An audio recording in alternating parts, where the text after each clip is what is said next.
चिंटी एक ही लाइन में इसलिए चलती है क्योंकि वो फेरिमोन नामक रासायनिक सिग्नल का इस्तेमाल करती है।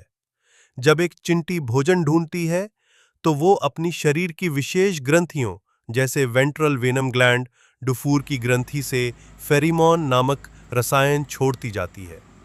ये रासायनिक ट्रेल जमीन पर एक पतली लाइन की तरह बनती है जिसे बाकी चींटियां अपने एंटीना से महसूस करती हैं और उसी रास्ते पर चलती हैं। जैसे जैसे और चींटियां उस ट्रेल पर चलती हैं, वे भी फेरिमोन छोड़कर ट्रेल को और मजबूत कर देती हैं। अगर भोजन खत्म हो जाए तो चींटियां ट्रेल को रिन्यू नहीं करती, जिससे ट्रेल धीरे धीरे गायब हो जाती है। ये लाइन बनाना उनकी टीम वर्क और संगठन का हिस्सा है, जिससे वे सुरक्षित और प्रभावी ढंग से काम कर पाती हैं। इस तरह की व्यवस्था चिंटियों के जीवन में अनुशासन और सहयोग को दर्शाती है। फेरिमोन के डीके का चींटियों की नेविगेशन पर सीधा प्रभाव पड़ता है। जैसे जैसे फेरिमोन की गंध कमजोर होती जाती है, चींटियों के लिए रास्ता पहचानना मुश्किल हो जाता है। इससे वे सही दिशा में नहीं चल पातीं और भोजन ढूंढने या वापस लौटने में गलती कर सकती हैं।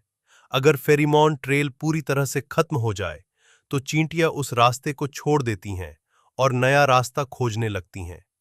इस तरह फेरिमोन का क्षय चींटियों को पुराने या खत्म हो चुके भोजन स्रोतों से हटाकर नए स्रोतों की ओर जाने में मदद करता है। चींटियां आपस में संवाद के लिए मुख्य रूप से 3 तरीके अपनाती हैं। रासायनिक संचार फेरिमोन। चींटियां फेरिमोन नामक रसायन छोड़ती हैं, जिससे वे रास्ता, भोजन का स्रोत या खतरे का संकेत देती हैं।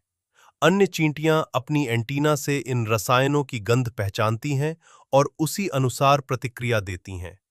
स्पर्श टैक्टाइल संचार। वे एक दूसरे को अपनी एंटीना या पैरों से छूती हैं, जिससे जानकारी का आदान प्रदान होता है, जैसे भोजन की दिशा या कॉलोनी में कोई समस्या। ध्वनि और कंपन एकॉस्टिक। कुछ चींटी प्रजातियां अपने शरीर के हिस्सों को रगड़कर कंपन या ध्वनि उत्पन्न करती हैं, जो मुख्य रूप से जमीन के माध्यम से अन्य चींटियों तक पहुंचती हैं। इन तरीकों से चींटियां बिना बोले अपने पूरे समूह का शानदार समन्वय करती हैं।